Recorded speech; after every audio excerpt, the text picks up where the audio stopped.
Danfo offers unparalleled, curated and bespoke tours across Africa for travelers seeking genuine cultural experiences, enriched with magnificent sights, sounds and flavors found on the continent. Each trip is reliably curated to ensure visitors are gifted with an immersive and authentic adventure. Whether you find yourself strolling along the charming white sand beaches of Sierra Leone, feasting on the mouth-watering delicious foods in Senegal, observing or partaking in various aspects of the Isheshi traditional system Ifa native to Yoruba land, Nigeria, with Danfo, you will rediscover a fulfilling sense of kinship to the true heart of the motherland, her communities. Our core values focus on integrity, quality, safety, and sustainability. We are uniquely committed to assisting with the advancement of African infrastructure and promoting African businesses, so both travelers and the communities they visit receive beneficial exchanges.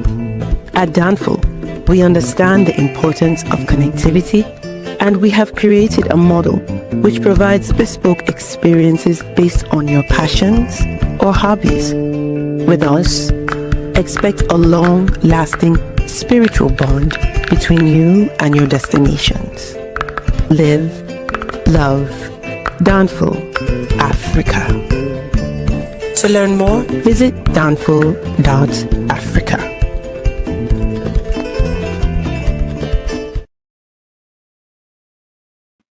Peace, family. We are live again. Dynasty Mirror Search for Huru. Thank you all. Thank you so much for joining on this. Today's Wednesday. Today is hump day. Hopefully all you guys are having a great hump day. Hit that like button again. Please hit that like button. Also make sure you share and make sure you subscribe. Hey, Frenchie. Where you been hiding, Frenchie? Again, where you been hiding, Frenchie? Where you been hiding? Hit the like button. Also, make sure you share and make sure you subscribe. I would greatly appreciate it. Got a couple of announcements. Announcement number one. Congratulations to Indiana University on their national championship win. Now, my dogs, my Georgia Bulldogs, should have been a team. We should have been there. If we would have been there, we would have won, but we blew our game, the quarterfinal game against Ole Miss. Again, we blew that game, which is a damn shame. But we'll be back next year, y'all. We will be back next year. Also, shout out to iShow Speed, who's currently in Nigeria, doing his thing. Again, currently in Nigeria, doing his thing. Shout out to iShow Speed in Nigeria. Shout out to him. Shout out to him. Let's hear tours. We're rolling to Cape Town in March 25th to April 2nd. If you're interested in joining us, please visit danfo.africa. Again, please visit danfo.africa. Also, we are rolling to Senegal, and we might include a day trip in Lisbon, Portugal. I'll keep you guys posted. We might include a day trip in Lisbon, Portugal. I'll keep you guys posted. But yeah, we're rolling to Senegal for the Jazz Festival in May. That's May 19th through May 9th through the 18th. And we might,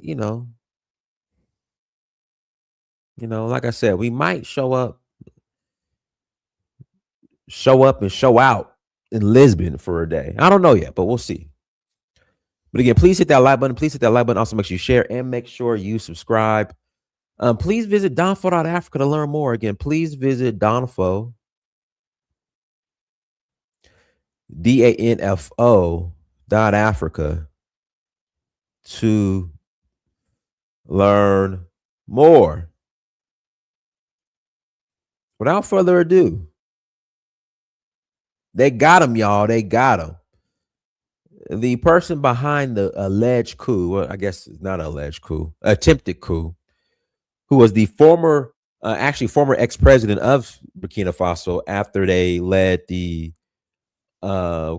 coup against the president. I forgot who the president was. And this guy was in power for like a year. Then the captain, Ibrahim Traore, removed him. And so this guy wanted to get his get back. And it didn't work out for him. And from further reports, he had went to Togo to try to hide in Togo, but Togo turned him over to Burkina Faso, which is the right thing to do. See, if you're a sellout, if you're going to be a sellout, you're supposed to go to Ivory Coast. Again, if you're going to be a sellout, you're supposed to go to Ivory Coast. That's where you're supposed to go.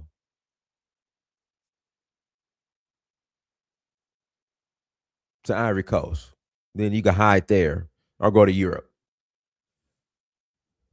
But let's check this out, you guys. Again, shout out to I wonder what's gonna happen to him. I wonder if they're gonna execute him or just throw him in prison for the rest of his life. And obviously this whole coup wasn't well thought out. Just by thinking about it. Meet Base 44. Thank you for joining us. We begin with a power struggle spilling across West Africa. An assassination plot targeting Burkina Faso's leader, Ibrahim Traore, is now unraveling beyond its borders, with the former president accused of being the mastermind. Fair use, you guys. Fair use. Being arrested and extradited from Togo. That man is Paul-Henri Sandaogo Damiba, a former lieutenant colonel who briefly ruled Burkina Faso after a military coup in 2022. Reports say Damiba was detained last week in Lomé. He was reportedly questioned over his attempted coup in Burkina Faso and then escorted to the airport, where Togolese government claims he has been returned to his home country. Ouagadougou is yet to confirm these reports, but multiple reports suggest he has indeed been sent back to Burkina Faso. Damiba ruled Burkina Faso for just 8 months before Traore overthrew him. He then fled into exile in neighboring Togo. Authorities say that is where the plotting continued. They say the latest attempt was planned for January the 3rd. The alleged objective was to assassinate Traore, eliminate senior junta leaders, and disable a key drone base used in counter-insurgency operations. The government says the operation was coordinated from abroad and stopped just in time. Hey, Jonathan, call in. You have an interesting take. So is he really a sellout? If he led the original coup, which ousted the president before him, and then Captain Ibrahim Traore led a coup against him, is he a sellout or is he just getting his get back? Jonathan Conlon, I'd like to hear your take on that. On January 3rd, 2026, a plan was in place to destabilize the country. This was to be carried out through a series of assassinations, beginning with the neutralization of Comrade Captain Ibrahim Traore. We have named only the main actor. He is former Lieutenant Colonel Paul-Henri Sandaogo Damiba. His key mission was to design and plan the actions, to seek and mobilize funds, and to recruit civilians and military personnel. Well, authorities say this was not just an external threat. They claim it was also an inside job. Investigators say a senior Air Force officer, Captain Koulidiate Prospere, confessed to participating in the operation. Officials say he admitted to receiving nearly $15,000 and took orders directly from Damiba. According to his statement, he was contacted via the Zangi messaging app and tasked with targeting the Sapane drone base. Authorities say disabling that base would have severely weakened Burkina Faso's military response. Burkina authorities also claim part of the funding originated from Ivory Coast, a serious allegation against one of France's closest regional allies. Abidjan has denied any involvement. A large portion of the funding comes from Ivory Coast, whose most recent operation amounts to $125,000. The allegations fit a broader pattern. Ouagadougou has repeatedly accused Ivory Coast of hosting networks working to undermine Traore's government. In April last year, officials said they foiled another major plot linked to former Burkina officers operating from Ivory Coast. In July 2024, Traore claimed a destabilization effort was operating out of Abidjan, accusing Ivory Coast and Benin of hosting French military bases. Burkina says intelligence services foiled the latest operation before it could be executed. Had it succeeded, it would have reportedly been Burkina Faso's third coup in just 4 years. All of them allegedly to Ivory Coast. Since taking out, Traore has reportedly survived at least 18 assassination or coup attempts. Some estimates put that number even higher. Let me bring Sid on. Go ahead, Sid. Hey, Dennis. How you doing? All right, good.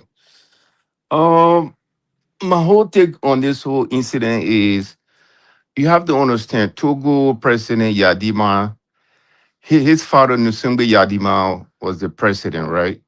So he overthrew the Pan-African president that was there before. It's almost like Musa Traore of Mali. He was the Pan-African president of Mali. And he was, Moribo Keita was overthrown by Musa Traore, right? So Togo, Benin, Ivory Coast, these are all sellout country. So I think we're going to get a detail. I don't think if Togo government was involved in it. It could be the Burkinabe when they kidnapped him from Togo and brought him to Burkina Faso. But it's no way that I don't think if Togolese president will ever give him out because he's another French sycophant. He's the guy in Benin is the same thing. The guy Lassane Ouattara of Ivory Coast. These are all sellout countries. So I don't know how it happened, but I don't think if Togo is actually involved in capturing and giving out to Burkina Faso. I don't think so. Okay, go ahead, Wilfred. What's going on? Give us the play-by-play on what's going on and what coup is next. Go ahead, Wilfred. Wait a minute. I have to cut. Hello?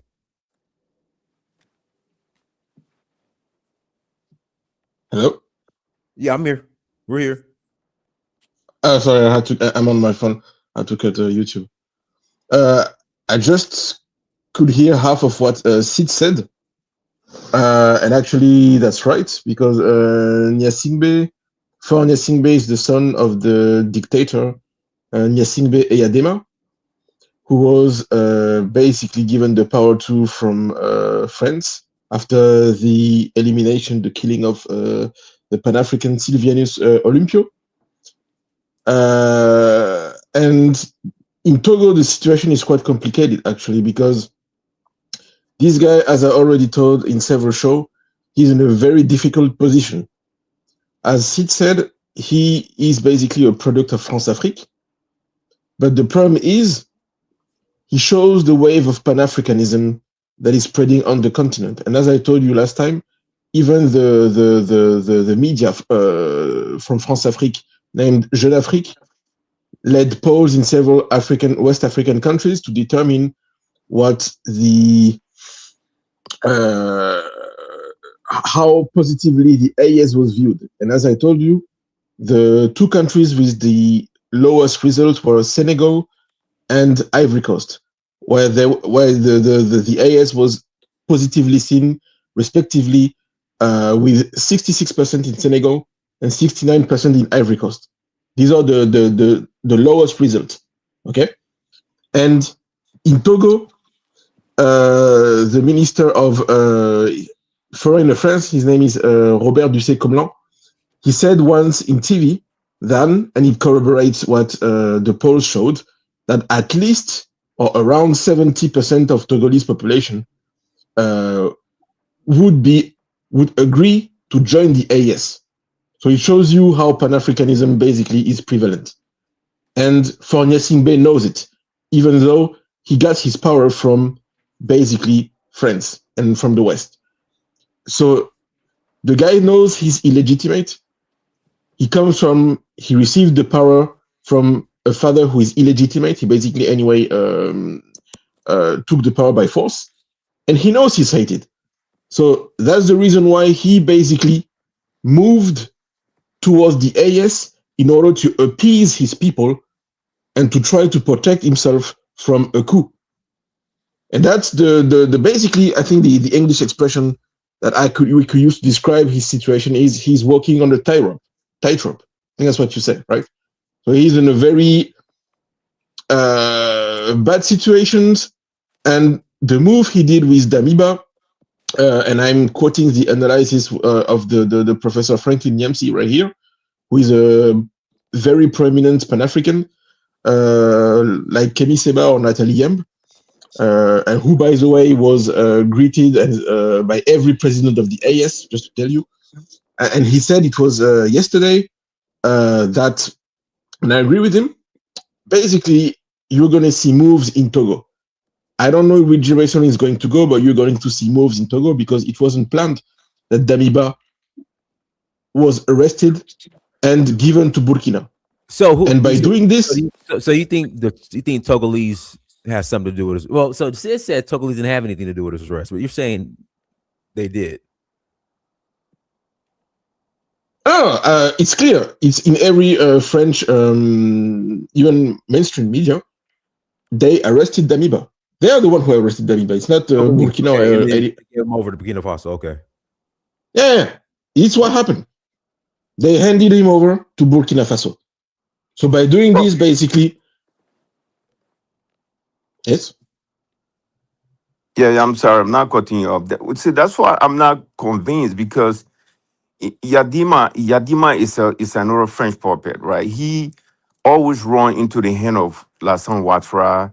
I seen all the time in Abidjan, the same as this guy that wanted to destroy Benin democracy right now. He was a businessman, right? So the guy that was there, because Benin was a very stable country. They have a very stable, democracy all along.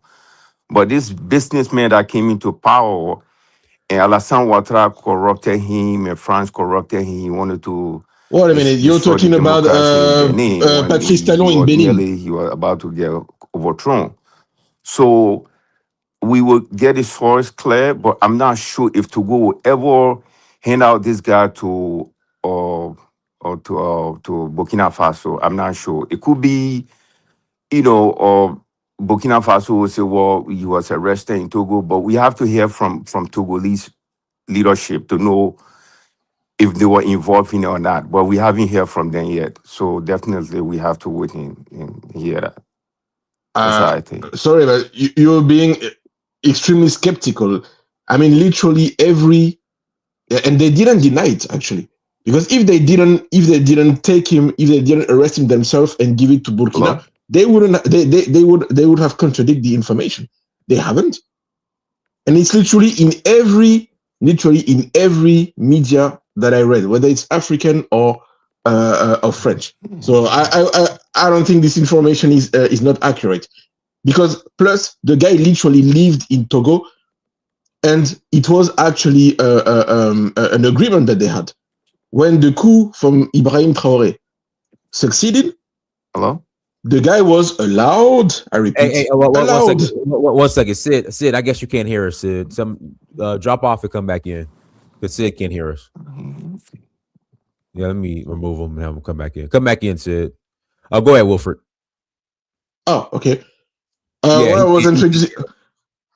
Okay, I was just saying that I don't think that I think that Sid is getting too skeptical about the veracity of the information. I think it's undeniable. If the Damiba, basically it was an agreement.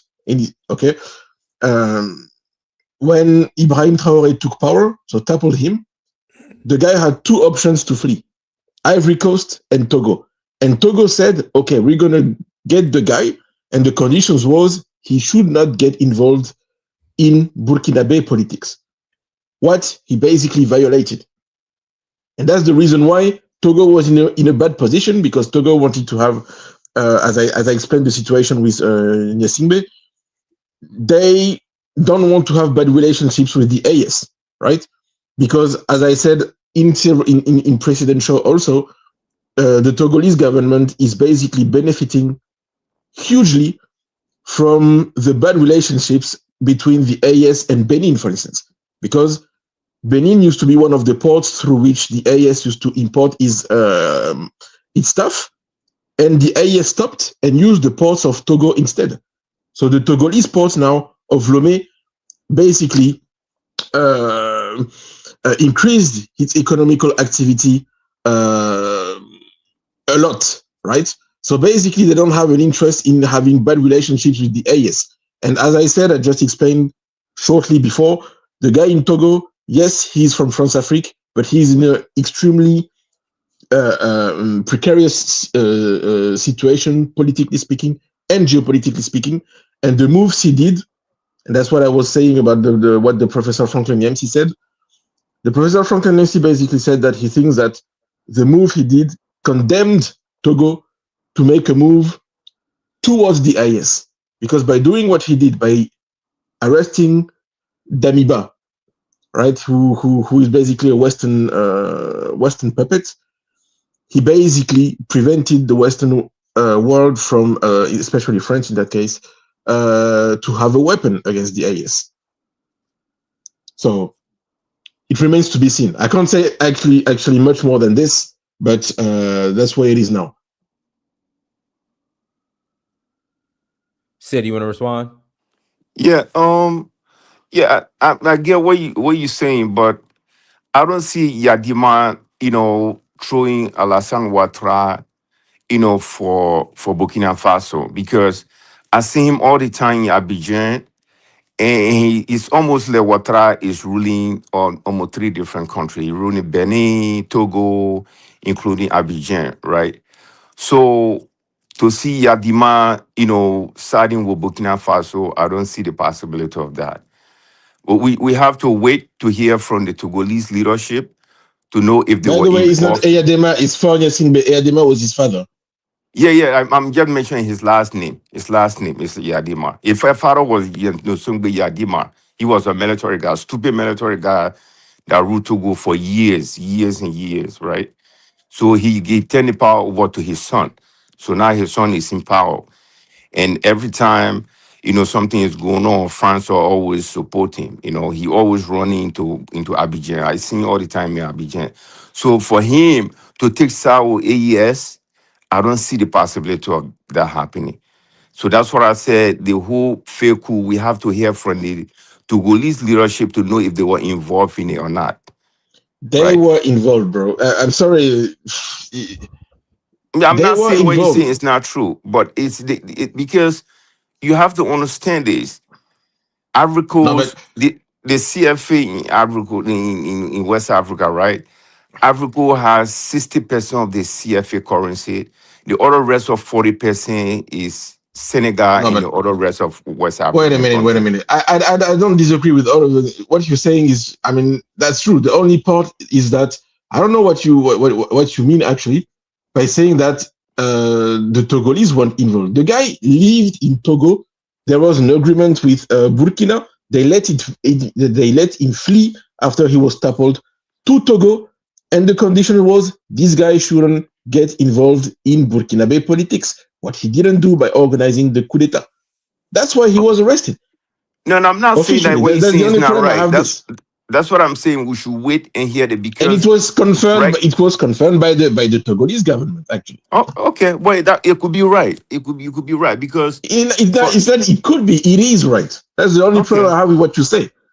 Okay, because right now, recently they just inaugurated the Guinean president, Mamadi Doumbouya, right? So AES use Guinea port frequently compared to Togo or Benin, because Guinea has a biggest port compared to Togo or Benin. So the problem is the AES, just for the sake of information, what you say is not true. The AES is as big as Western Europe. I'm going to say it again.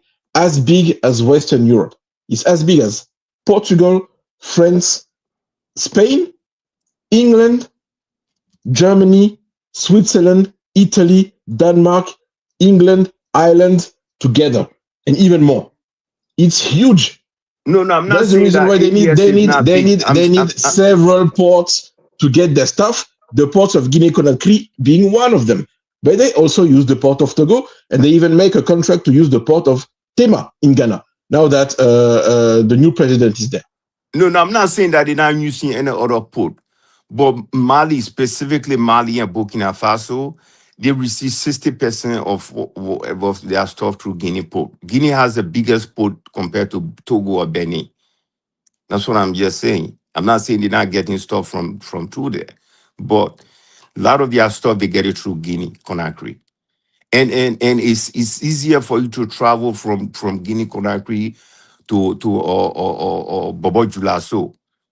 You know the city of Bobo Dioulasso is very easy. It's just it's easy from the second capital city of Conakry, which is Kankan. From Kankan to Bamako, it's a very good infrastructure. It would take you less than 2 hours from Kanga to Bamako, less than 2 hours. So it's easier for them to go to Guinea Conakry to get their troops. No, I'm sorry. Even though it's they not, know Guinea, it's Guinean not true from every. right now That's he's why. married That's why. to Gendarmerie, a French lady, but because they have to use the port of Guinea, and they have to have that relationship with Guinea. Sir, You know, sir, they get a lot that's of true their from stuff through Guinea.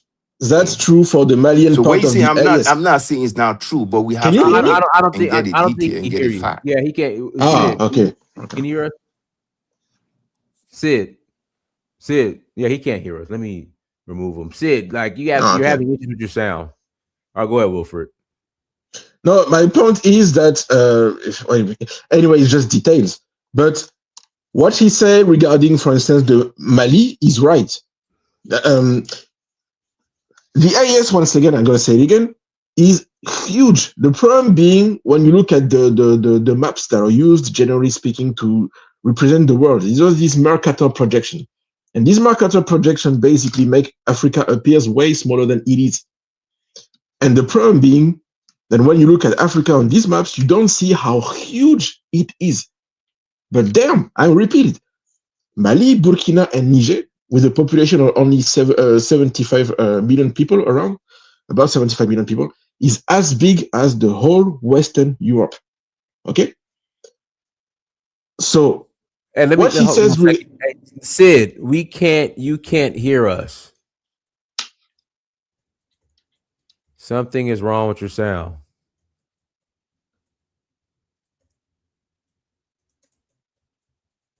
With your sound. Okay, go ahead, Wilfred. Anyway, I was just saying, what he says regarding the port of Conakry is right. From Conakry to Bamako is short. But if you want to reach, then, let's say, Niamey in Niger, then the shorter routes to the sea is, all the ports down south in Cotonou, in Benin, or in Lomé, in Togo. And that's the reason why, or even in Accra for Burkina Faso.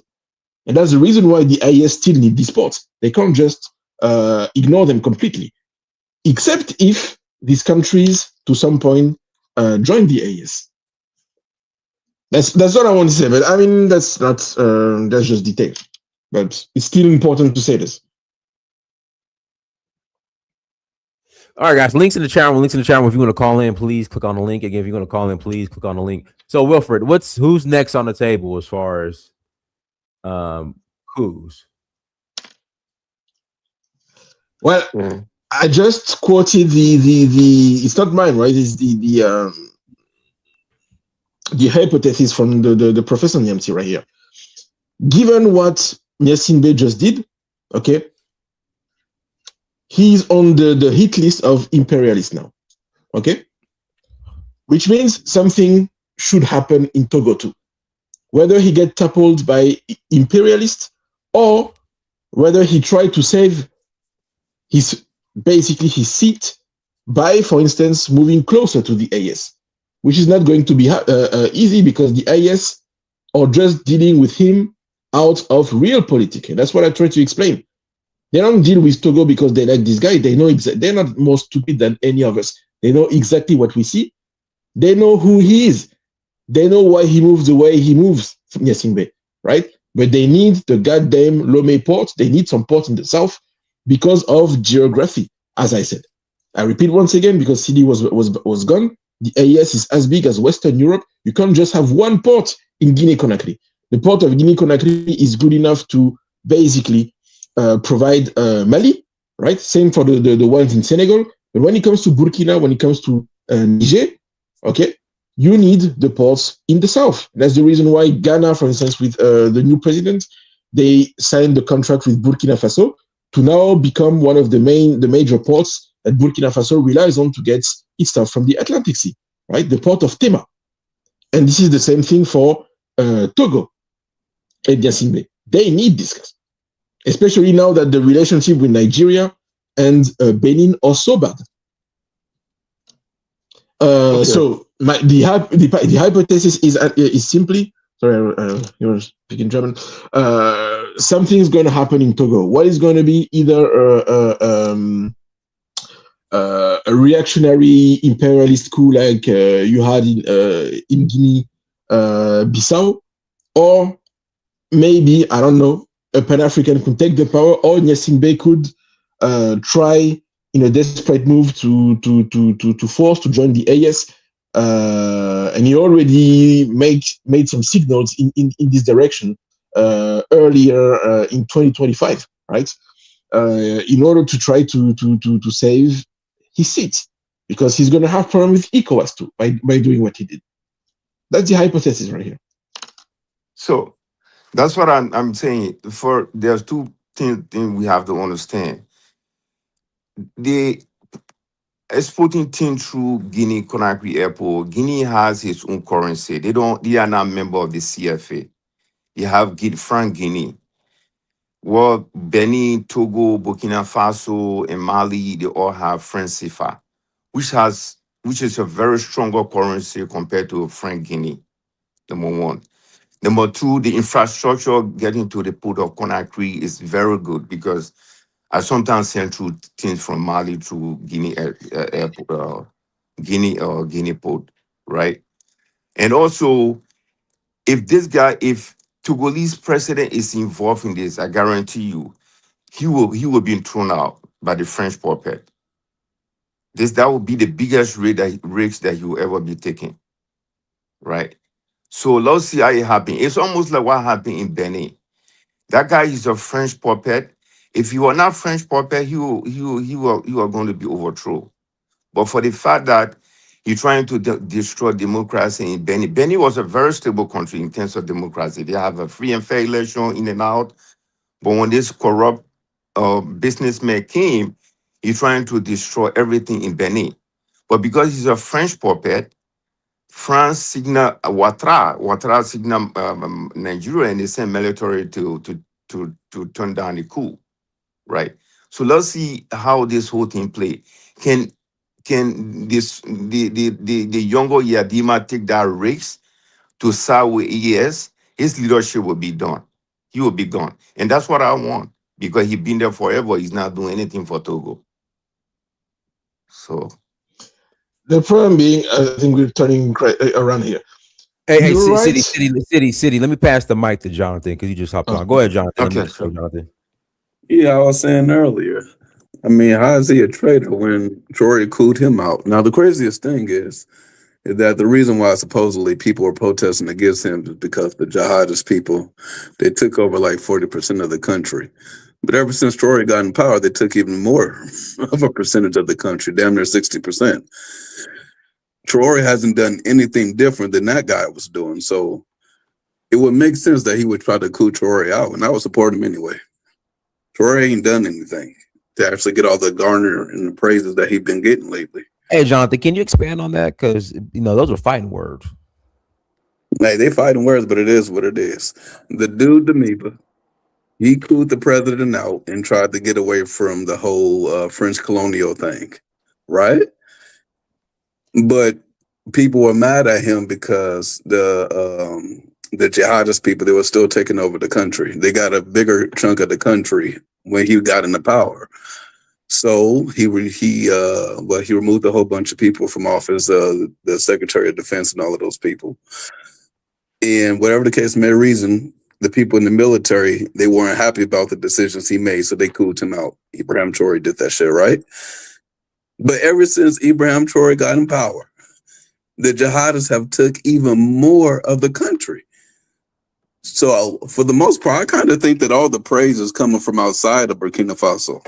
That people inside of the country may not actually like to do it as much as we might actually think they do. And so I would support, if they want to remove Traore, they should remove him. He ain't done anything to get all the praise that he's getting. It's just that people like him for whatever reason. I don't really understand it. I think you probably confusing confusing Burkina with Mali. Mali, we're talking about the president, the one that tried to get rid of Traore. No, you talking about taking land in Burkina Faso. The terrorists that are in Burkina Faso, they only hit and run. The one in Mali, the Tuareg rebel that in Mali, they take land. They take land from the Malian government. But what I see in Burkina Faso, that's more of like a hit and run. They come, they hit, they burn villages. Same as what they do in Nigeria is the same tactic they do in Burkina Faso. Whereas Mali, because you got to understand it, the Mali Tuareg, there are certain Arab groups from the northern part of Mali. They come, they take land, they occupy the land. Whereas the terrorist group in Burkina Faso, they just come and hit and run. So it's not like open type of infantry fight, like a battle to battle, like what you see that happening in Liberia. It's not that type of war that is in Burkina Faso. What in Mali, they take possession of the land. So when you say the president that was there before, now the terrorists are taking more land in Burkina Faso. I don't know what you mean by that. You know, first of all, this guy did not even stay in power that long. And before he did, when he came to power, the guy that was there was a free and fair election in Burkina Faso. You know, there was an elected president, everything was moving smoothly. He came here, overthrew the president, and then he was a French puppet. And Ouattara, or this guy, the young guy, or Ibrahim Traore came and removed him, right? And he has carried on some development. You know, he's not perfect. He's not 100%. He's the same military leader. I'm not here to support him, but he is far better than what this other guy was doing. So I don't know what you mean by the terrorists are taking land in Burkina Faso. Which part of Burkina Faso are you talking about? Maybe you're confusing that with Mali, right? Because Mali, we're talking about the same Burkina Faso that you're talking about now. Mali situation, Ibe was a president. He was an elected president in Mali. And it's in Kota came and overthrew the elected president. And now the Tuareg rebel have taken more land in Mali. So what was the benefit of his coup d'etat? I'm not supporting AES. A country. I'm not supporting that. Even what went on in Mali was completely wrong. I think Kota had no reason of overthrowing Ibeka. Ibeka was doing completely fine with Mali, right? So he was an elected president. Are you serious? Oh my God. Okay. You know, when I say far better, look the land that the terrorists are taking over in Mali. They have taken vast amount of land compared to when the time Ibeka was there, right? So what was the reason of moving civilian government? If he as a military man came to power, he's now protecting Mali. And the terrorists are running the country over all the time. Buses cannot even travel from city to city in Mali right now. There's always ambush attack on civilian buses every day, right? So what was the benefit of Kota coming to power? Yeah, but you also know that under this older president, for instance, in Burkina, Blaise Compaoré and so on, right? They had some agreements with these terrorists. They basically let them some part of the territory so that they have their peace. So if that's what you want and never be free, okay, let's go back to Ibeka. This kind of typical corrupted politician who did nothing but eat and drink. And don't complain then when your country basically goes down. At least with the IS, and the premise is going to take time, because this kind of things take time. Building a country takes time. You can just, as you said, within 2 to 5 years, make what hasn't been done in 40 goddamn years, right? Well, it takes time to build a country, right? So, but I mean, to this point, are you Malian, Sidi? No, I'm not. I'm Liberian, but I speak Madingo. My tribe is in all those Okay. countries. Madingo is speaking in a lot of these countries. That's why I got to know. Yeah, Sidi, your name is Sidiki, right? Or something like that. Sidibe. Sidibe. Okay, that's his last name. Okay. Well, Yep. I mean, that's the decision that French-speaking population are making now, right? Because they've been having enough people like Ibeka, okay, who led the country to the point where it is. They have to decide now where the country, where the future is going to go, and they're making the decision to fight. And yes, it's hard. Yes, they can't win every battle. You also have to shouldn't forget that this country had a military that was completely, literally inexistent at the time where Ibeka was there, right? I have to remind you, when Ibeka was there, it was the time where these humiliating pictures and videos of the Malian army, right, with wooden roads, not even real weapon, were basically making pew-pew sounds in order to simulate the fact to shoot with weapons. Yeah, but because they didn't have the basic weapons. And yeah, there but is you a have to moment where understand this. One thing you have to understand. Who was the first president of Mali? Modibo Keita, right? He was a Pan-African president, right? Moussa Traore was a military leader. He came here, overthrew Modibo Keita. He was there for years and years. Military government is not a solution. If Ibeka was there, he was corrupt, election come, they remove him. But now, Assimi Goïta is there. He's not fighting the war. The terrorists are taking over Mali. What was the benefit of him taking over from Ibeka? What was the benefit of having Ibeka in the first place? That's what I'm trying to ask you. What, because when Ibeka was there, okay, these Tuaregs that you're talking about literally had a separate country where they had their rules, where every kind of traffic was going on in their region, where the states have no goddamn control over this part of the territory. Now Goïta is back, and of course, because he's back, he took back Kidal, the head state of this region. Well, of course, they're under attack with the help of Mauritania and Algeria.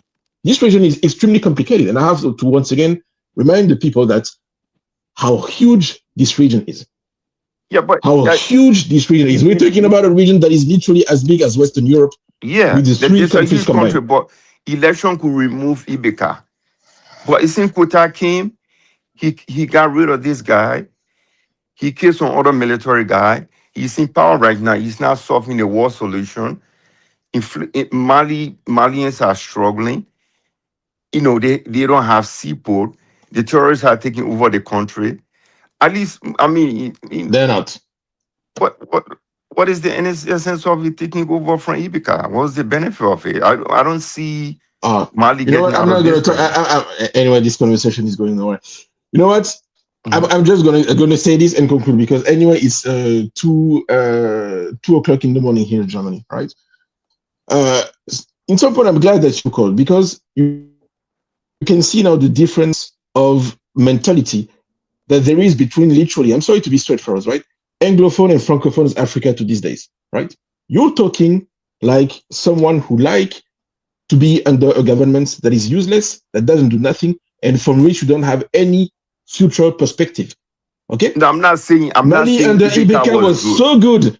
And I'm sorry, what you said is absolutely scandalous. No, I'm not saying Mali under Ibeka was so good that the whole goddamn NATO army were in Mali. I'm saying that.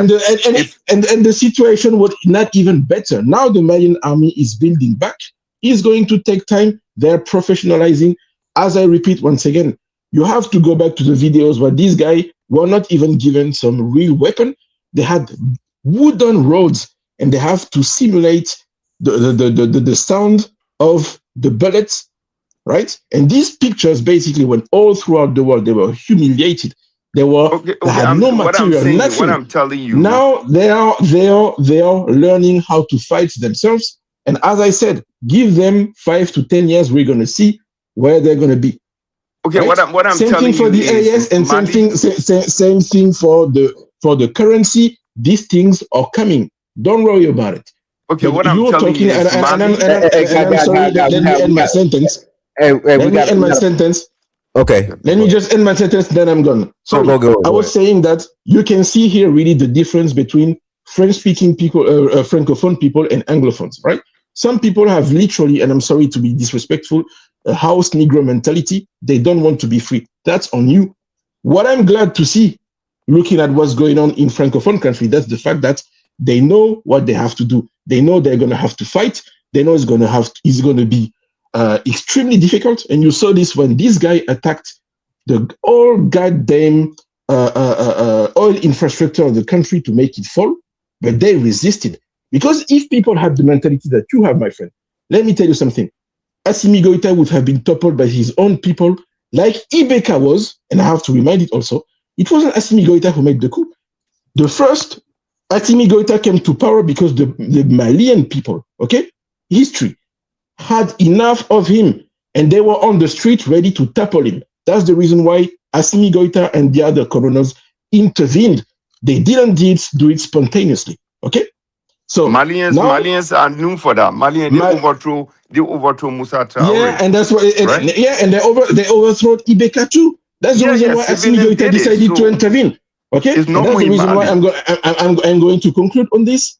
I'm glad you're not Malian, because if you are Malian, you people like you would have overthrown Assimi Goïta, and you would have gone back to people, corrupted, useless people like Ibeka, and your future would be over.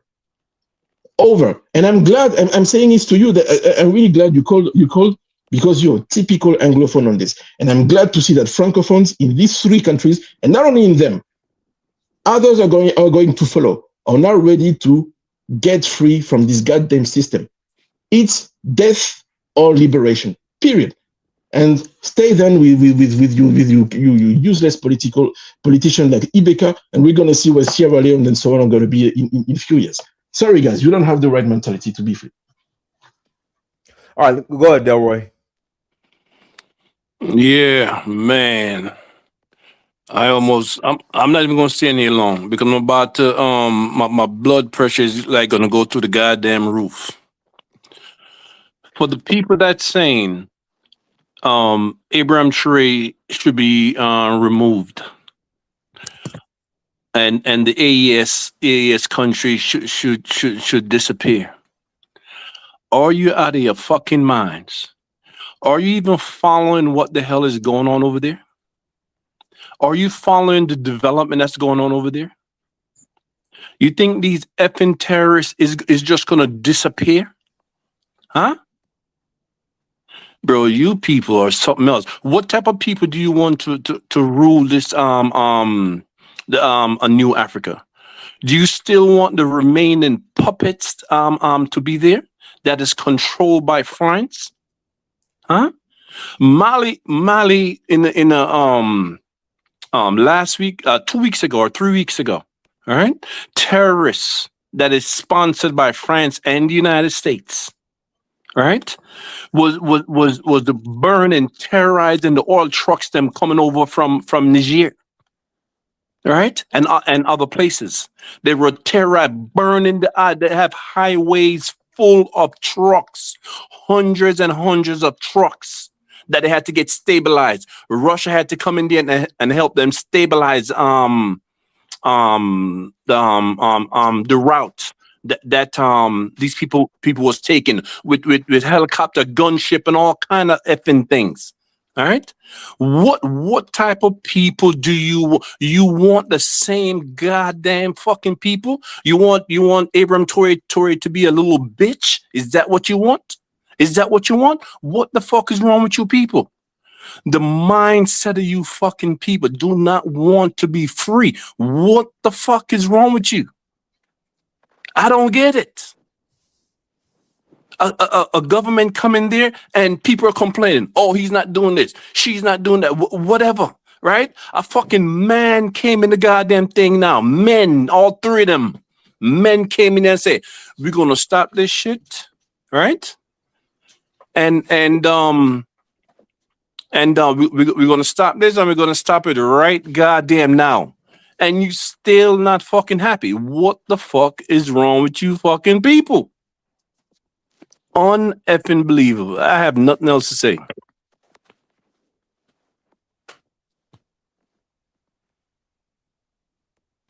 That's it, Dan. Let's move on to the next. All right, go ahead, say James. Unmute yourself. Hi, Dennis. Thanks for having me. Hi to the panel.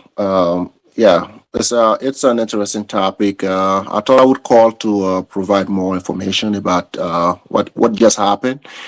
And for the people that don't understand, that did not understand exactly why Damiba even went to Togo, it was because of the fact that there was a power struggle between Traore and him when Traore came to take power.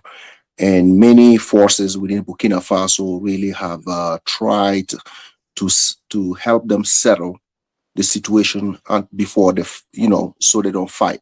These two groups don't fight. So eventually, Damiba agreed that he will step down, and he made a few demands, to Traore regarding his mans and certain things, which Traore agreed, right? So the decision to go to Togo was a unilateral decision. He made the choice to go to Togo, and Traore regime didn't force him to leave the country. Mind you, the president, Damiba Tapo is still in Burkina Faso. He did not run. The president is still there. So Damiba chose to go to Togo, and eventually, Traore's regime agreed with Togo that if he chose to remain there, then he has to stay away from the politics in Burkina Faso as a military, right? So she agreed. So mind you, it's not the first time he tried to topple Traore. He tried that many times, and the Traore government turned in evidence to Togo regarding his activity in the country. So if you remember, the last interview with Traore was asked about the situation between him and Damiba. He said he turned in all the evidence to Togo, and he's still waiting for Togo to respond. This was prior to the latest event. This latest event has shown us a lot. We have phone record, we have tapes on him talking, and even yesterday we have videos of some of the people that he recruited, scouting one of Traore's home. We've taken pictures. We have all of it. So Togo got all this evidence, and it's very overwhelming. So for the people to sit here and tell me that Togo wasn't supposed to do that, what are they supposed to do? Togo is an ally to the AES. So at the end of the day, they're going to have to pick. Okay, if you want to be an ally, or what are you going to be? You can't be an ally and host the enemy. We're not looking for Damiba. Traore is not looking for Damiba. He made a choice to go to Togo. If he wants to live happily ever after in Togo, that's fine. But based on his action, he can't remain there. So Togo, he forced Togo, right? Togo is, as we speak, I respect them for what they are doing. They're trying to broker a lot of peace agreement in Africa. Even right now, they are conducting peace talk in the DRC. So I respect that angle from Togo. But the evidence is very overwhelming for Togo to turn his back on the AES. It's too overwhelming. That's why they decide to turn him in. So he's going to be treated as a former president. Nothing is going to happen to him. There won't be no kangaroo court. The evidence will be presented to a judge, and he will have his days in court. If he's found guilty, then he's going to suffer the consequences. If he's not guilty, then yeah, he should be set free. But I doubt that. The man is resentful. He wants to, I think he's really doing this for somebody else, based on the agreement that he had prior to leaving Burkina Faso. All these powerful people that helped, squash this are really not squashing their head, right? This guy wasn't. Maybe we should have let him be dealt with by Traore and them. It's a lot of regret, and yeah, that's my point on that one right now. He commit treason, bro. Treason. That's active. Yeah. And even the drone, Okay. he was trying to topple Burkina Faso. Most of the position where we fight the terrorists, he was trying to destroy that. He was trying to crippled, our military capability, and it's bad. Backed by It's bad. He's on France. tape. He's on tape doing this. It's Backed not by AI. It's France. not. He wasn't. Yeah, it's not AI. Most of the people got caught, and people testify against him. We got video. We got phone record. We got the tower where these calls are coming from. You can't make that up. People cannot be on the outside talking about, he was, no, it was set up. It's not we're not looking for, technically, we're not looking for him. We have former president in Burkina Faso that still live there. Nobody touches them. We have people that served under a president, a lot of military people that serve under the presidents who got toppled, and they still live within that country. Nobody touches them. That's not the main issue right now. We have a different set of problems, but Damiba has proven to be a very bad individual, and he's doing the beating for certain people, and it's very difficult to defend him. We all wanted him to remain in Togo. Bro. Don't say certain people. Say right. France. Right. France. Yeah, France and all these people. We wanted him to remain in Togo. I don't agree when you say Togo is an ally of AES. I don't understand that. And Okay, they made that point. They made that point. Not me, nor you, right? The country, Togo, said that to us, right? We are using their port. Actually, our military is collaborating, right? So of course they are an ally to us to a certain degree, right? I'm not saying if we are at the level of 100% trust between the nation, but I'm saying to a certain degree, we can call them an ally. So when Togo does something, you will see our official in Togo and vice versa. We have no animosity towards Togo, regardless of the fact that they are a member of ECOWAS. So this is for you Africans to understand. We don't have side. We don't pick side like that. You want to protect and secure your people, we are with you. Whether you're ECOWAS or AES, we don't care. We don't care. The other sides care. We don't. Well, but you Togo sees the problem and they believe we can do a better job together. That's why we are doing it together. See, if other countries you are referring to Guinea, right? And what I'm saying is that the Togolese president Yadima, he always visit Abidjan. I never one day seen in Burkina Faso. He never visited Burkina. And let me finish this. Okay, sure. You say the ex-president of Burkina Faso, they live in Burkina. Blaise Compaoré is in Abidjan. He invested all his money in Abidjan, right? He married. Do you know who Blaise Compaoré married to? He married the late Félix Houphouët-Boigny's daughter. Félix Houphouët-Boigny's daughter was married to the late Tobo, William Arrow Tobo's daughter. That's all this one brought a civil war to Liberia. So when you said some of the ex-president of Burkina Faso live in Burkina Faso, no. When they cause trouble, they go to Abidjan. Blaise Compaoré invested all his money in Abidjan. He lived regularly in Plateau. Are you a Burkinabe? So, I'm not a Burkinabe. I'm a Burkinabe, and you telling me my story? But I'm saying, where's Blaise Compaoré? Where he lives? He's the only one that don't live there right now. How many of them still live there? How many ex-president of Burkina Faso that live in Burkina? Okay, the former president who got toppled still there. The transition president in 2015 still lived there. One of them just died. He was living there. How many do you have? We saying that the president the only one who fled was Blaise Compaoré, and he went to Ivory Coast, and he's not married to Houphouët-Boigny's daughter, so we got to get a lot of facts right. I'm telling you, he's married to Félix Houphouët-Boigny, the same lady that was married it's not to his daughter. It's not Félix Houphouët-Boigny's daughter. What is his daughter? But he considered it to be his daughter. It's almost like the way he consider this former of president of Ivory Coast. They call what is called this guy? The guy, the late president of Ivory Coast. It was his spiritual son, so he considered his son. So whether he's his biological son or not, but Félix Houphouët-Boigny's daughter was married to the late William Arrow Tobo's daughter. When he killed him, the same lady married to Blaise Compaoré. Right. So that's what I'm telling you.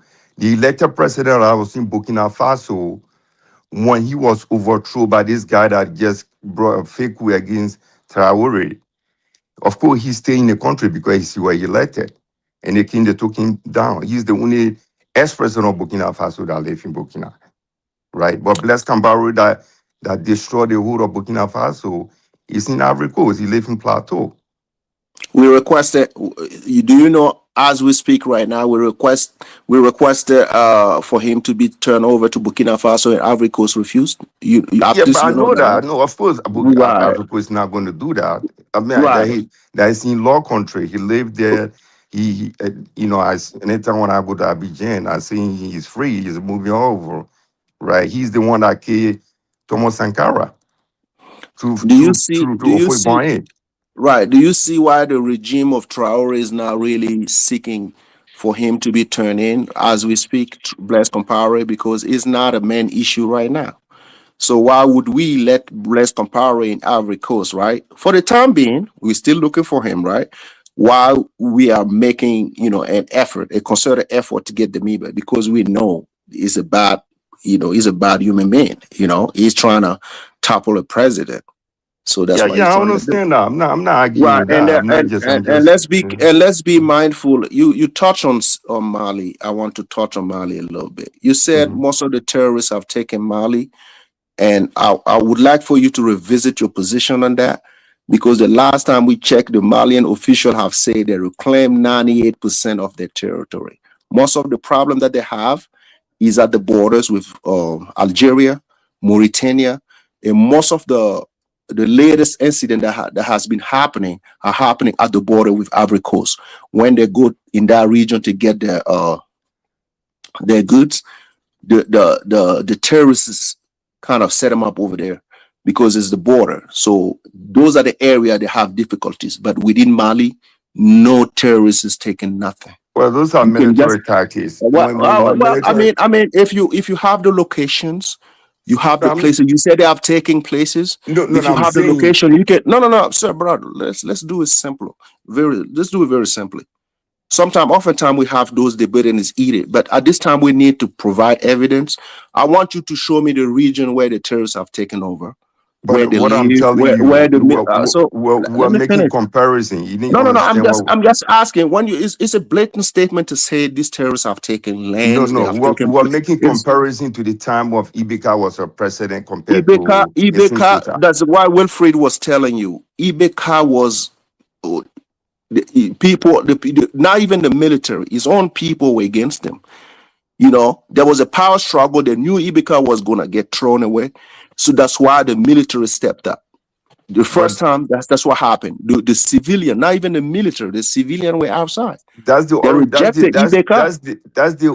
story of Mali. Even Musa Traore were overthrown by the civilian. Right. But when you say military president under a military president, the people are still struggling. Tell me a country in West Africa where they have a civilian president and people don't struggle. Let me know. Listen to me. I'm not getting the point. Under civilians.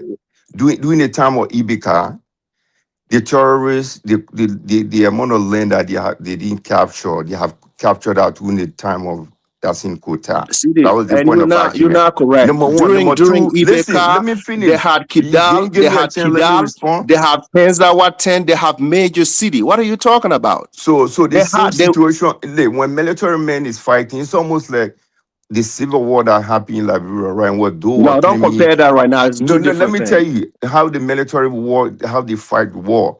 They will use the media and tell people they are in control of certain part of the country, which of course they are not. They will not. That's why I don't want you. That's why I don't want you to compare, because I made this point earlier and I told you the military cannot lie to people that they control these regions, whereby they don't. Because you know why? These people who got displaced, they went to certain areas, and after the situation got taken care of, they went back. We are able to communicate. As it relates to AES, maybe I'm not sure about your situation in the past, but I'm just telling you, as it relates to the AES, if our government tell us that this region has been reconquered, we can rely on the government's information. We can also check to see if the people have went back to their region. We can verify that. You don't need the government for it. You can check. Brother, you're wasting your breath on this. You're wasting your breath, because in today's media, you cannot hide anything. You'll be found out in 2 seconds. So you could know very easily who's controlling what from who's not controlling what, because you can't hide anything. Okay? Let me Stop tell you, wasting your breath in on the this. middle of Mali, 2 months ago, 3 buses was ambushed in the middle of Mali by the terrorists.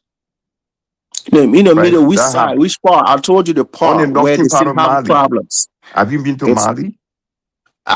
Of course, I've been to Mali. Where? Bamako. Do you know the northern part of Mali? I may not know it, but I've Yeah, been but there. that's what I'm telling you right now. Give me the name of it. Give me the name of it. Segu was Segu? attacked. Yeah, it's in the middle of Mali. And what happened? They took over. They ambushed They almost took 4 buses. okay. They took and the over civilian Segu. flee. They took Ego Segu. Bro, let me tell you, I've experienced civil war. No, When the government took it back, let's bro. not go The government let's took it not go back. to Liberia. You said because I want to hear your take. You said they have taken land. You said they have taken territories in Mali. You argue me over a country that you don't even Maybe know I about. misunderstood you. Maybe I misunderstood you. I would like to hear from you again. Are you telling me that the terrorists have taken territories in Mali And have control of it. So that's what I said. Okay. During the time of Libya, let me repeat myself. Hey, Delroy. Yeah, so I can't go to northern Mali. Anything north of Segu, you know, my guy in Mali saying that it's not safe to come. No. This okay. I can explain. There are territories, right? Let me finish. Okay, So sure. The last time I've been to Mopti, Baniagra, Savare, Jenna, like all my people up there were saying it's not safe for now. Oh, the same thing they say in Borno State. Dianis is the same thing they say in Borno State and other parts of Nigeria. It's not safe. It's the same thing they say when you're right here and you go in a certain hood or you go in a certain redneck part and they say it's not safe. I have people actually on the ground. But it doesn't matter, Dinas. It's the same thing. It's the same thing if I tell you, yo, Dinas, don't go over to this neighborhood because it's not safe. You see what I'm saying?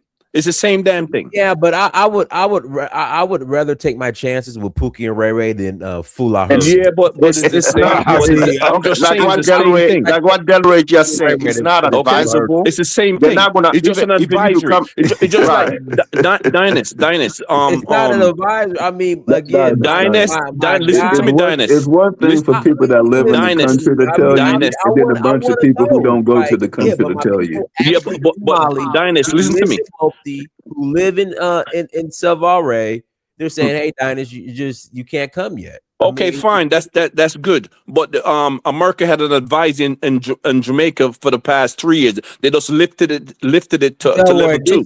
This isn't come on, American bro. advisory. These are actually people, Malians, who live there in these places. Oh, come on, man! It's the same thing, bro. It's the same thing. It's the same thing. It's the same thing. It's advisory. How is it the same? It's an advice. It's an advisory, bro. It's the same damn thing.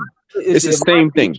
If my people in Mali are saying, "Hey, Dinas," that I've been, where they live, where they live at? They live in the north or they live in Bamako?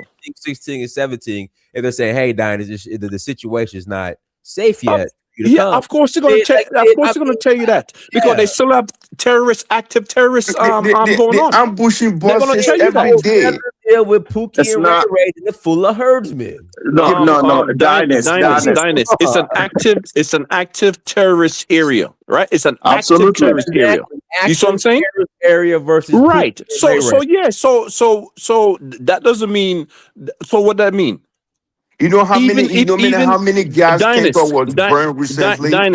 Listen, you know how many gas tankers was burned? Bro, just hold on a second, bro. The grown man speaking.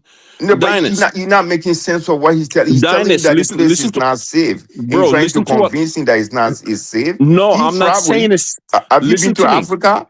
Where have you been to Mali? I'm not saying this, bro. I'm not saying. Listen to me. That's not what I'm saying. Places that he named me right now.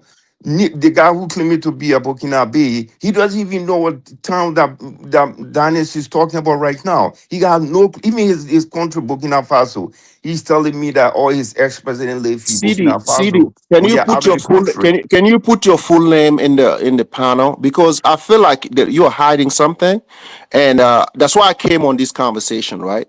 So the problem that you guys are having is the fact that you hide your real intention as it relates to the AES. I don't know your people, but I'm just telling you what are we doing in Sahel is very legitimate.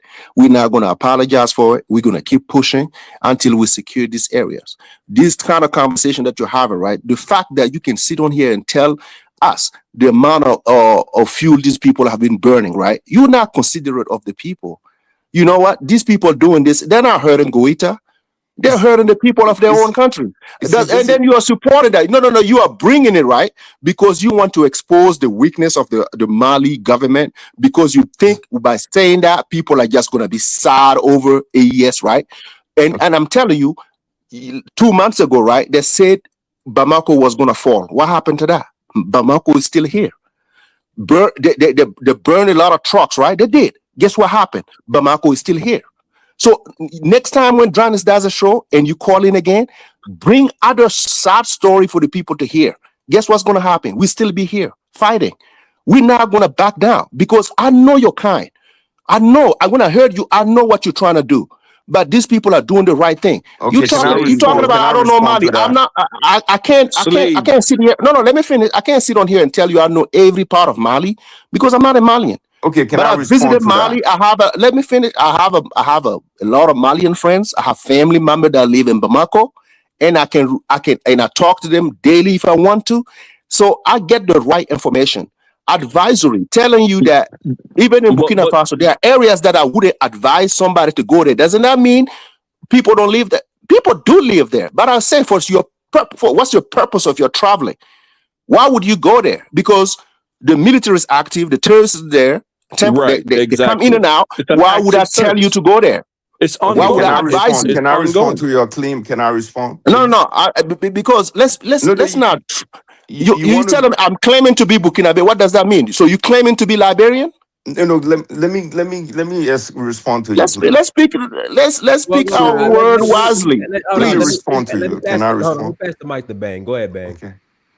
Okay, how's everybody? Yeah. How's everybody? I remember this conversation about months ago about the Burkina Faso was going to fail, the AES was going to fail. We had some Africans that came up here saying all type of things, right? This was probably like 6 months ago, if I'm not mistaken. They came up here. We had some Liberian defending, they should keep the CFA. The CFA is better, this and that, and all these things, right? I'm not sure what type of Liberians are you. You're very similar to Elvis.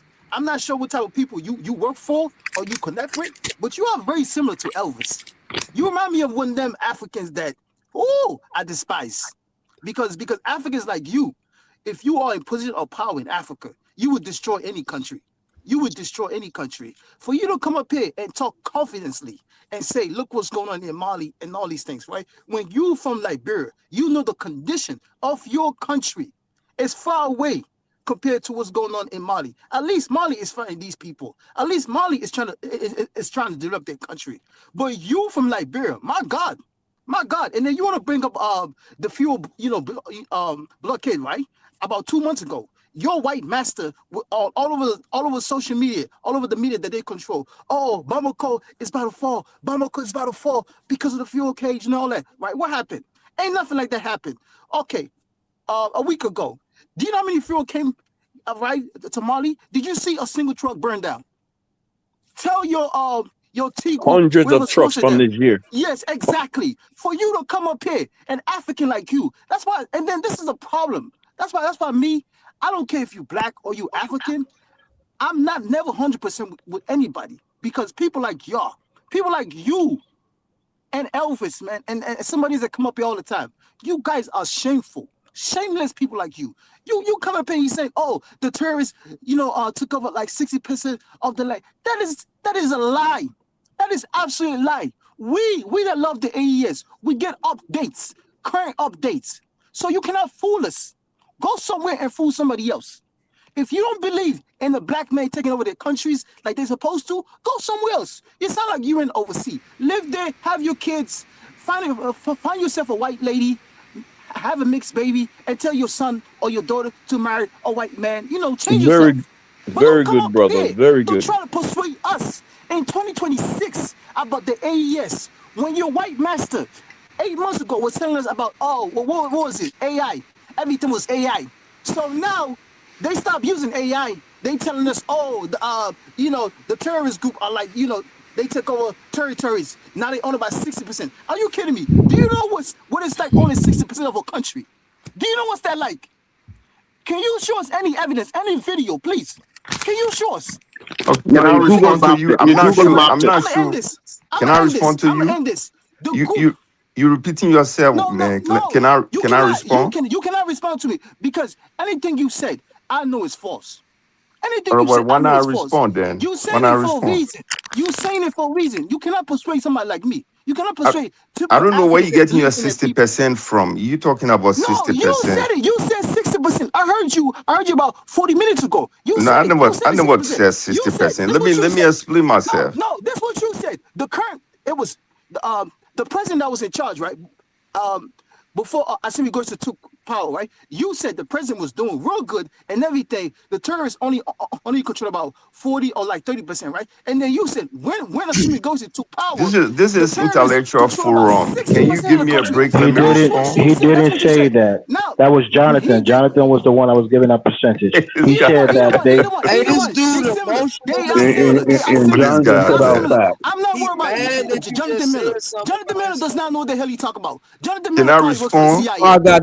I gotta pass the mic. Let me pass the mic. You said everyone should move to a white country that don't support the AES. You live in a white country, nigga. I gotta pass the mic to Two Nigel. Go ahead, Two Nigel. Thanks for having me, Dynast. Greetings to all the panelists. Greetings to the chat and to the viewers. I think the argument about Mali, from my own knowledge of what is going on in Nigeria, it is quite obvious that they can't control all their territory. I don't even think any of them can control all their territory. Maybe Burkina Faso because it's a little bit smaller. They don't have enough footprint on the ground to be able to control the territory. So the terrorists will control a lot of areas on the ground. We see that in Nigeria all the time. We're talking about the other day when a governor was offering bandits amnesty and giving them money. The reason why, it was because when the Nigerian government leaves, the cameras go away, it's left with the bandits. We don't have enough footprint. All the Northern African countries know this. This is why Algeria has such a large security force. Well, more than 3-4 times the size of the Nigerian one. And so it's not controversial. And I think Dynast attested to this, that when he tried to go to those areas, they told him it's not safe. That is the truth. Because it's an active terrorist area. It's an active terrorist area. The question you have to ask yourself is, why has our governments, including these Sahel nations, not been able to raise enough manpower to overcome these territories? Because Algeria was able to do it. Egypt was able to do it. They all have massive landmass. They just started.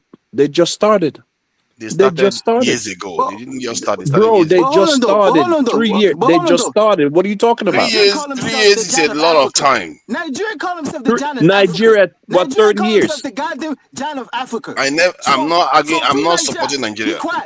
Mali by size is bigger than Nigeria. Landmass, yes. Please. You guys call yourself John of Africa. So shut up.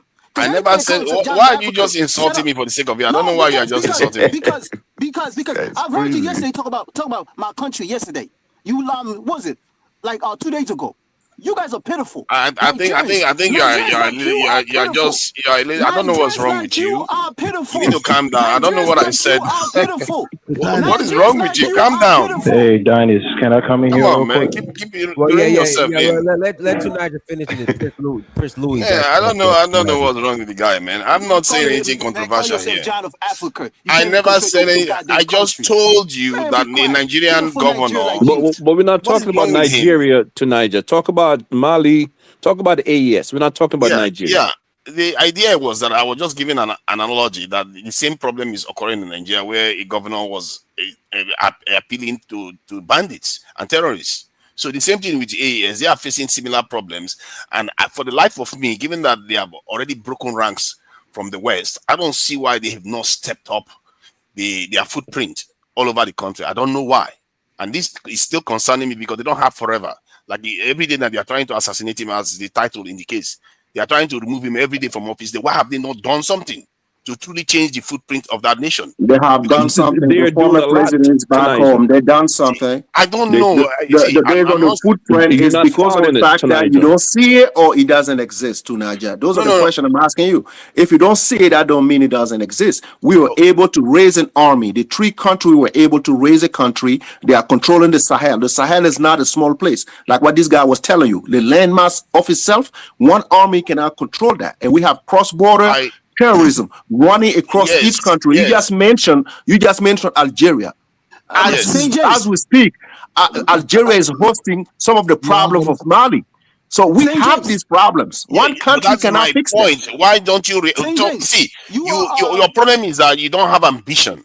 You can't keep saying, look at if Eritrea that is about 6 million people or so, maybe even less, can recruit even more soldiers than both Mali and Hold on, let me finish what I'm saying, please. Let me finish what I'm saying. Can recruit more people into their security forces than Mali and Burkina Faso put together, maybe even Niger put together.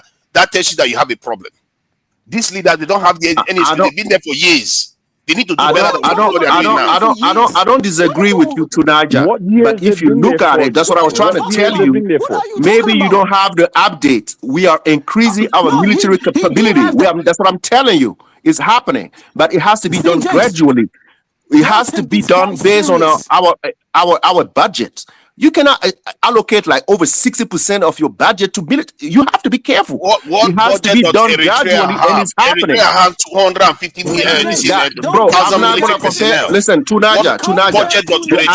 The idea that we already raised an army. The three countries already raised an army to secure the AES is already a positive sign. Increasing that number wouldn't be a bad thing. I'm agreeing with you, but you have to have the money. We are at war. We also have the money. Let's not be saying they don't have the money. Tunaja, they do. And try to develop the country at the same time. Okay, Tunaja, we have defeated this terrorism, right? As we speak right now. As we speak, I can guarantee you, these people can't even take a city, a village, and remain there until for 24 hours. I'm telling you, they cannot. So the hit and run is a lot. That's what I'm trying to tell you, Tunaja. It's a lot of hit and run. It's a lot of hit and run. These people don't stay in one place. You know, we have to get the Mauritania involved. We have to get Algeria involved. On the other side with Niger, we got Libya. It's big, bro. But I'm telling you, as we speak, these people cannot take over a city and stay there for 24 hours. Let me say this before I stop. Because there's a lot. Hold on. Let me just say it before I stop. See, let me give you a number that will jog your memory, and that will cause you to ask questions. Eritrea's population is not up to 4 million. They have more than 250,000 military personnel. The AES, the entire AES, barely has up to 100,000. Why? You don't know that, Tunaja. Where did you get that? Where did you get that information? 70 million. I'm telling you, their population is up to 70 million. We just recruited over 100,000 military in Burkina Faso alone, and you're telling me the three countries don't have over 100,000? Are you telling me 400,000 in Burkina Faso? Ever since Traore took power, I gotta pass the mic to Prince. Go ahead, I gotta pass the mic to Prince. No, they are not. I've never seen that thing before. Slaves are in the chat. All right, thank you. Yeah, hello, Diners. Yeah, Prince, go ahead. Yeah, can you hear me? You're a slave. Yeah, we hear you, Prince. Go ahead. Oh, good. I got a new laptop, so you have to excuse me if I haven't got everything running properly. But listen, all this started because of an evil man you got in the studio called Jonathan Miller or whatever he is. That's a witch warlock. That right there. He's a warlock. All right. He's jealous of Africans. He's jealous of Africans. That's exactly what he is. He's jealous of Africans. This guy is so wicked. All he wants to do is jealous of Africans. Shit. Okay, he's full of it, but I'm gonna deal with him on another show. Maybe tonight on the Kyle Genesis show. I'm gonna tear this. Yeah, everybody join the Kyle show. Everyone join the Kyle show after this show. They don't deal with subscribe to Kyle show. Get into that 1,000. Right. Yeah, I'll be ready for you, sucker. Colonation is the show's name. Right. Anyway, right.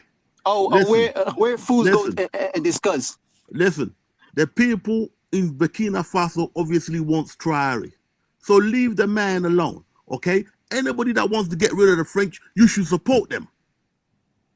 All right? If you're against the French, if you support the French being there with their puppets, you are enemy of Africa. You don't get it. And then I don't want to hear anything from any Nigerian, because your leader got together and attacked Burkina Faso, okay? You're not using your port to bring stuff in to help the AES. You're doing the white man's work. So we know your dirty dealings. So we don't want to hear from no Nigerian and anybody who want to speak up against the AES. Now, I did say to St. James that sooner or later, Traore is going to have to put on his civilian suit. Now, look what's happening in the other AES country. The guy is going for election, okay? He's won the election. He's bought legitimacy.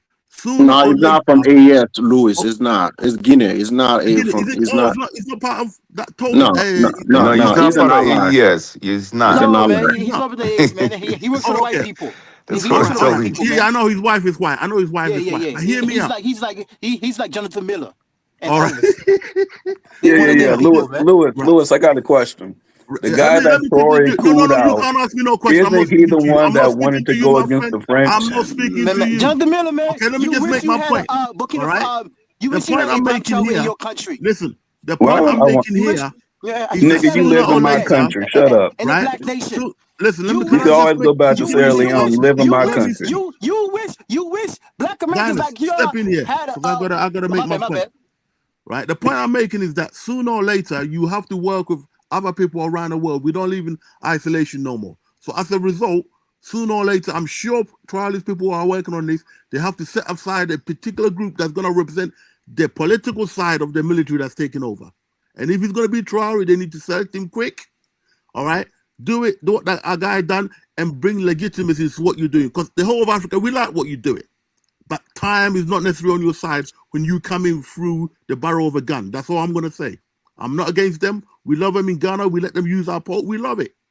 Okay? They know what's best. They live in a house. I don't live in a house. I'm not Burkina Faso.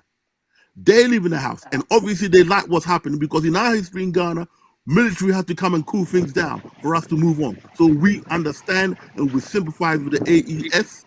Long live the AES, but sooner or later, we're going to have to move on. We're not going to give up the gun yet, bro. Hey, guys, we ain't giving up the gun. I got to pass the mic to Elvis. Go ahead, Elvis. All right. Thank you, Dennis. Hello to the panel. Look, let me say this, right? I'm not against the AES. I'm not. But when you have zealous who are passionate about their country or the idea of an AES, it's fine. But on these platforms, you have to be factual. If somebody said that a percentage of your landmass is occupied by terrorists, it's just factual. It's not something that's going to weaken the AES or make them look bad. It's just a fact. So you have to admit to that.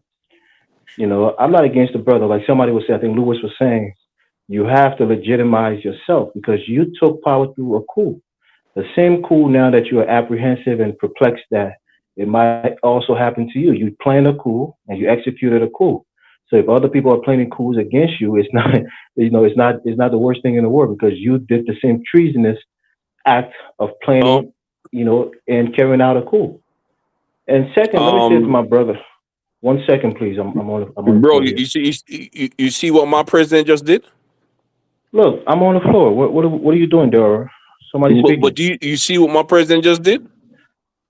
Can you give this guy a break, let him talk? What's wrong with you? This is a little bit ghetto. To my brother Ahmed, right? Ahmed, bro, I'm not your enemy, bro. I don't know what you got against me personally, right? But let me say this to you. If you think you're some kind of Pan-Africanist or you love Africa, you have to take a look at some self-reflection within your very own family. Because you admitted to us that your father stole up to $1 million from Sierra Leone and fled to the United States. And you guys have been living off the largesse of that money. So your daddy is not a Pan-Africanist. You're not a Pan-Africanist because you're living off the money that your father stole from the people of Sierra Leone. So you can't come on this platform and criticize Africans. Liberia, we went through hell in that country, like CD was trying to tell you guys. we're a peaceful people. We don't want unnecessary wars. We don't want people to get in unnecessary conflict if they can, have a peace in their country. So what we're trying to tell you here is democracy is the best way forward. Because if you have power through the barrel of the gun, somebody else is going to want to take that power from you through the barrel of a gun. So if, Traore is doing so well and he thinks you have the support of the people, you're not too busy to organize and hold an election. That's probably going to cost you like 6 months, in terms of time to That ain't gonna happen, bro. That ain't gonna happen. Not now. One second, please. So if people are criticizing you for coming to power through the barrel of a gun, that's a legitimate criticism. You don't want to be kicked out of power through the barrel of a gun. So go to elections, let the people vote for you overwhelmingly, which is most likely probably going to happen. And then you have legitimacy, and then people won't criticize you about not being a legitimate president. And put the same puppets but lastly, like Dinas was saying, the northern part of Mali is terrible. The Tuaregs are giving the Malian, army hell. But one thing we would like to see, maybe they're not there yet, is that those three countries can unify with their men and go into Mali and kick the Tuaregs out of that northern part of the country. But that hasn't happened yet. So it still seems like though they're in a coalition, but it seems like Mali is fighting that war by themselves, and they're losing that war. So that's just some of the facts that we have to admit. Mali can't control its territory. Burkina Faso is having a bit of a hard time, getting those terrorist bandits under control. So everything is not all rosy. They're trying their best, and we appreciate that. But you can admit that they have some challenges without "quote unquote" being called a hater. That's my take, Donnie. I would like to respond to that since the statement. I would like, please. Let me get to the panel first. Go ahead, Cashinova. Sure. You say, James. Go ahead, Cashinova.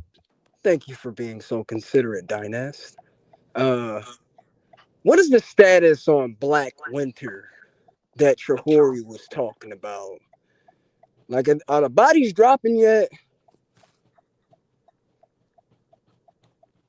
What are you talking about? Traore said something about Black Winter. There's gonna be a lot of blood spilled. The winter ain't over yet, bro. Okay, I'm Let's just saying, see what what's the updates though? Like, are the bodies dropping? What are you talking about, mate? Can we get any reports on any victories, any battles, any skirmishes that are happening? It happens almost every day. What are you talking about? All right, so how do we know what's going on? The evidence is there.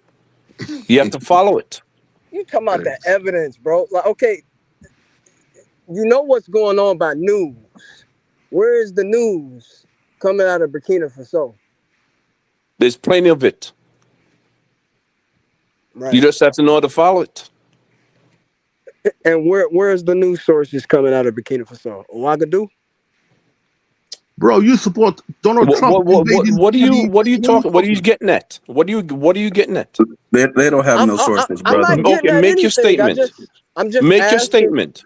Yeah, I'm just asking a question. It's not really a statement. I'm asking people on the panel. I heard a lot of people defending, there is skirmishes. There is skirmishes almost every week.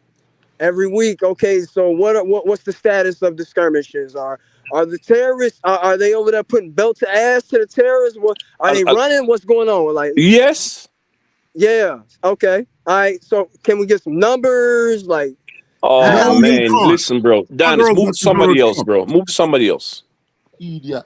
Brother. Yeah, I don't think. Why are you getting upset at these? No. That is not. It's not about upsetting. It's about a lot of people are not genuine about the interest over the AES, and which is great, right? And I would like to respond to Louis and segue to what Elvis just said.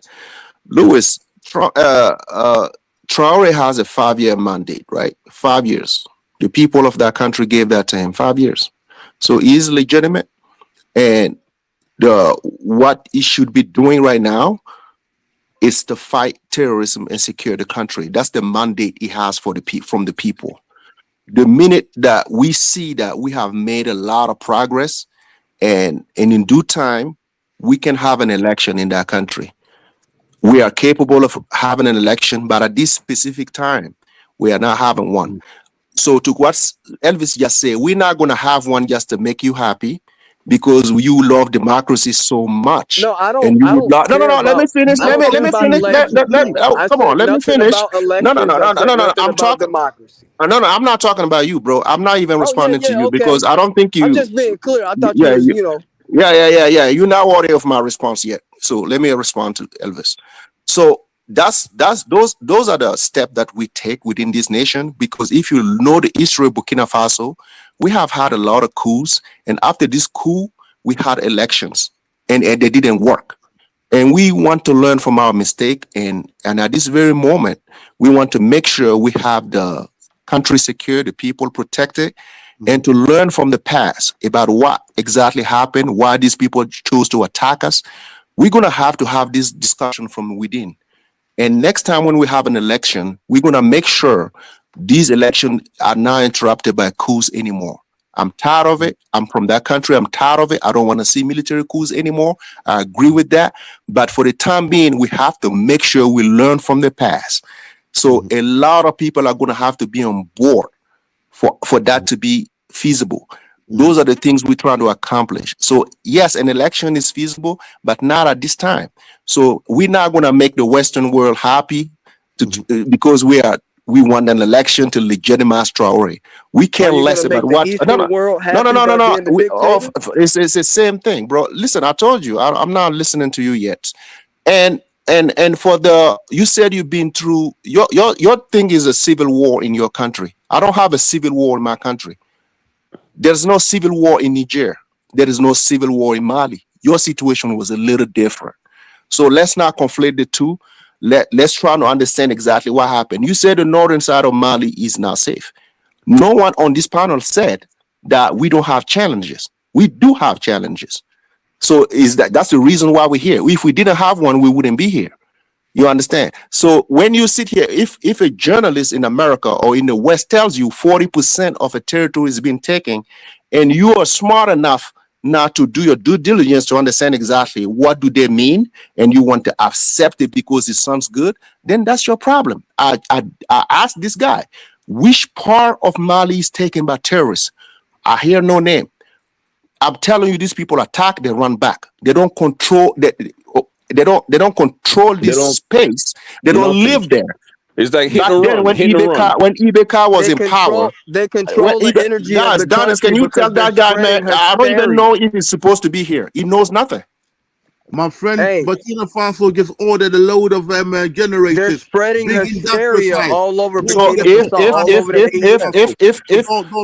people living in fear. So if you don't have no source, right? If these people were getting over You us just in the said it Sahel, yourself. right? They attack Now, and they if these run, people, bro. if people were getting over us in the Sahel, you wouldn't wait for me to show you the pictures, the videos. The other sides would do it for you to see. I have not requested Okay, any, but then you you just should said out of know. your mouth that they Okay, sir. attack and they run. So that means they're spreading hysteria if they're attacking and running. And they don't get warfare. no wins. They attack, they don't win. They try, they don't win. They try, they don't win. Okay, so if they were winning, if there were wins, if there were good wins, right? Let me finish. If there were good wins, right? No. If you, bro, if you can attack, a region, right? If you can attack a region, subjugate the military, right? Take over. You know what they will do next, because they have done it before. They will spread a lot of videos. They will show you the cities, the names of the cities. They will do all of that. As long as they're present in the country and those lands, they're winning. Okay, so we live in America, right? America. No. Hold on. Listen, can America keep everybody safe here at once? Everybody here in America? Okay, then. Listen, okay, so they have their challenges, so we do. Okay, listen, there are no. I'm not, bro. What you are saying makes no sense. There are no foreign Islamic terrorists who can walk around just killing Americans indiscriminately. You've been to New York, bro. Have you lived in my state last year or 2 years ago? Jihadists in America. Show me where they at. And don't tell me Somalia. Bro, you just wait, mate. We don't. Sleeping America has gone in Afghanistan and gone places. They haven't been able to eliminate these people.